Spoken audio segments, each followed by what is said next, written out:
ಎಲ್ರಿಗೂ ನಮಸ್ಕಾರ. ನಾನು ನಿಮ್ಮ ಮನೋಜ್. ಅನ್ವೇಷಿ ಚಾನಲ್ಗೆ ನಿಮಗೆಲ್ಲರಿಗೂ ಸ್ವಾಗತ. ಇತ್ತೀಚೆಗೆ ರಿಲೀಸ್ ಆದ ಲ್ಯಾನ್ಸೆಟ್ ಸಮೀಕ್ಷೆಯ ರಿಪೋರ್ಟ್ಸ್ ಪ್ರಕಾರ ಆತ್ಮಹತ್ಯೆಗಳಿಂದ ಭಾರತಕ್ಕೆ ಆಗುವ ನಷ್ಟ 13.41 ಲಕ್ಷ ಕೋಟಿ ರೂಪಾಯಿಗಳು. ಈ ಪಟ್ಟಿಯಲ್ಲಿ ನಮ್ಮ ರಾಜ್ಯ ಕರ್ನಾಟಕ ಮೊದಲ ಸ್ಥಾನದಲ್ಲಿದೆ. ಆತ್ಮಹತ್ಯೆಗಳಿಂದ ಕರ್ನಾಟಕ ಸರ್ಕಾರಕ್ಕೆ ಉಂಟಾಗುವ ಆರ್ಥಿಕ ನಷ್ಟ ಬರೋಬ್ಬರಿ 2.33 ಲಕ್ಷ ಕೋಟಿ ರೂಪಾಯಿ. ಇದು ಕೇಂದ್ರ ಆರೋಗ್ಯ ಸಚಿವಾಲಯದ ವಾರ್ಷಿಕ ಬಜೆಟ್ಗಿಂತ ಹೆಚ್ಚಾಗಿದೆ. 2019ರಲ್ಲಿ ಭಾರತದಲ್ಲಿ ದಾಖಲಾಗಿರುವ ಆತ್ಮಹತ್ಯೆಗಳ ಸಂಖ್ಯೆ 1,95,000. ಇದರಲ್ಲಿ 53% 20 ವರ್ಷದಿಂದ 34 ವರ್ಷ ವಯಸ್ಸಿನ ಒಳಪಟ್ಟವರೇ ಇದ್ದಾರೆ. 20 ರಾಜ್ಯಗಳಲ್ಲಿ ಮತ್ತು ಕೇಂದ್ರಾಡಳಿತ ಪ್ರದೇಶಗಳಲ್ಲಿ ಹೆಚ್ಚಾಗಿ ಮಹಿಳೆಯರೇ ಆತ್ಮಹತ್ಯೆಗೆ ಶರಣಾಗಿದ್ದಾರೆ. ಭಾರತದಲ್ಲಿ ಆತ್ಮಹತ್ಯೆಗಳ ಸಂಖ್ಯೆ ಪ್ರತಿ ಲಕ್ಷ ಮಂದಿಗೆ 14. ಇನ್ನು ವಿಶ್ವದಲ್ಲಿ ಆತ್ಮಹತ್ಯೆಯ ಸಂಖ್ಯೆ ಪ್ರತಿ ಲಕ್ಷಕ್ಕೆ 9. ಹಾಗಾದರೆ why do people commit suicide? ಜನರು ಆತ್ಮಹತ್ಯೆಗೆ ಶರಣಾಗಲು ಮುಖ್ಯ ಕಾರಣಗಳೇನು ಮತ್ತು ಆತ್ಮಹತ್ಯೆ ಎಲ್ಲ ಸಮಸ್ಯೆಗಳಿಗೂ ಕೊನೆ ಉತ್ತರನ ಇವತ್ತಿನ ವಿಡಿಯೋದಲ್ಲಿ ನೋಡ್ತಾ ಹೋಗೋಣ.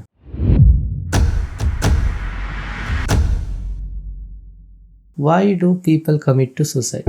ಆತ್ಮಹತ್ಯೆಗೆ ಹಲವಾರು ಕಾರಣಗಳಿವೆ.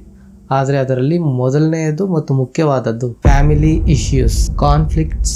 ಮನೆಯಲ್ಲಿ ಯಾವುದೇ ಜಗಳ ಆದಾಗ, ವರ್ಬಲ್ ಅಗ್ರೆಷನ್, ಫ್ಯಾಮಿಲಿ ಮೆಂಬರ್ಸ್ ಬೈದಾಗ, ಅನ್ಮೆಟ್ ನೀಡ್ಸ್ ಆರ್ ಎಕ್ಸ್ಪೆಕ್ಟೇಷನ್ಸ್, ವ್ಯಕ್ತಿಯ ಎಕ್ಸ್ಪೆಕ್ಟೇಷನ್ಸ್ನ ಆ ವ್ಯಕ್ತಿಯ ಪಾರ್ಟ್ನರ್ಸ್ ಅಥವಾ ಫ್ಯಾಮಿಲಿ ಮೆಂಬರ್ಸ್ ಮೀಟ್ ಮಾಡದೇ ಇದ್ದಾಗ, ಥ್ರೆಟ್ಸ್, ವ್ಯಕ್ತಿಯ ಫ್ಯಾಮಿಲಿ ಮೆಂಬರ್ಸ್ ವ್ಯಕ್ತಿಗೆ ಬೆದರಿಕೆ ಒಡ್ಡಿದಾಗ, ವೈಲೆನ್ಸ್, ವ್ಯಕ್ತಿಗೆ ಫ್ಯಾಮಿಲಿ ಮೆಂಬರ್ಸ್ನಿಂದ ಹಲ್ಲೆ ಉಂಟಾದಾಗ, ಅನ್ಪ್ಲೆಸೆಂಟ್ ಡಿಸ್ಕವರಿ, ವ್ಯಕ್ತಿಯ ಪಾರ್ಟ್ನರ್ ವ್ಯಕ್ತಿಗೆ ಮೋಸ ಮಾಡಿರುವುದು ತಿಳಿದಾಗ, ಬ್ರೇಕಪ್, ವ್ಯಕ್ತಿಗೆ ತನ್ನ ಪಾರ್ಟ್ನರ್ ಜೊತೆ ಬ್ರೇಕಪ್ ಆದಾಗ, ಮತ್ತು ಫ್ಯಾಮಿಲಿನಲ್ಲಿ ಆಲ್ಕೋಹಾಲ್ ಅಡಿಕ್ಟೆಡ್ ಪರ್ಸನ್ ಇದ್ದಾಗ.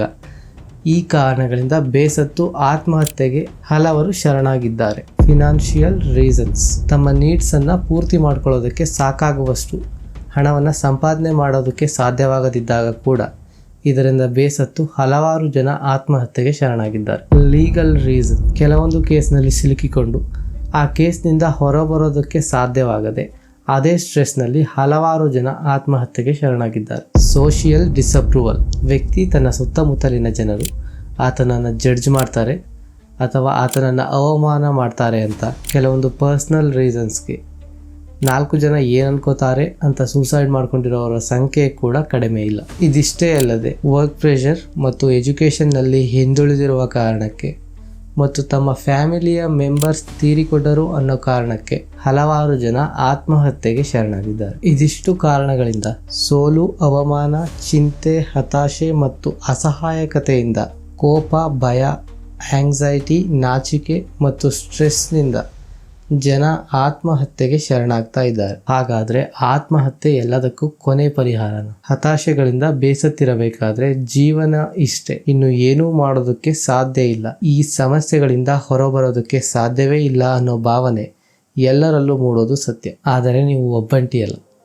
ನಿಮ್ಮ ಕಥೆಗೆ ಅದರದ್ದೇ ಆದ ಒಂದು ವ್ಯಾಲ್ಯೂ ಇದೆ ಮತ್ತು ನಿಮ್ಮ ಜೀವನಕ್ಕೆ ಅದರದ್ದೇ ಆದ ಒಂದು ಪರ್ಪಸ್ ಇದೆ. ಮನುಷ್ಯರನ್ನ ಇತರೆ ಪ್ರಾಣಿಗಳಿಂದ ಡಿಸ್ಟಿಂಗ್ವಿಷ್ ಮಾಡೋ ಒಂದು ಫ್ಯಾಕ್ಟರ್ ಅಂದರೆ ಅದು ಹೋಪ್, ಭರವಸೆ. ಎಲ್ಲರಲ್ಲೂ ಏನಾದರೂ ಒಂದು ಕನಸು ಇದ್ದೇ ಇರುತ್ತೆ.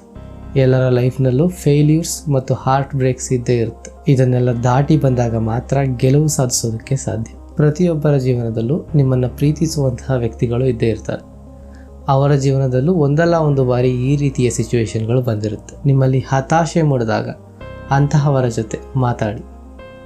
ಗವರ್ಮೆಂಟ್ ಹೆಲ್ಪ್ಲೈನ್ಗೆ ಕರೆ ಮಾಡಿ. ನೆನಪಿರಲಿ, 25,000 ಸಂಬಳ ಕೊಡೋ ನಿಮ್ಮ ಕೆಲಸ, ನಿಮ್ಮನ್ನು ಬಿಟ್ಟು ಹೋಗೋದಕ್ಕೆ ರೆಡಿಯಾಗಿರೋ ನಿಮ್ಮ ಪಾರ್ಟ್ನರ್ ಮತ್ತು ಡೇಟ್ ಆಫ್ ಬರ್ತ್ಗೋಸ್ಕರ ಯೂಸ್ ಆಗೋ ಮಾರ್ಕ್ಸ್ ಕಾರ್ಡ್, ಇದ್ಯಾವುದೂ ನಿಮ್ಮ ಅಮೂಲ್ಯ ಜೀವನಕ್ಕಿಂತ ಹೆಚ್ಚು ಬೆಲೆ ಬಾಳುವುದಿಲ್ಲ. So enjoy your life.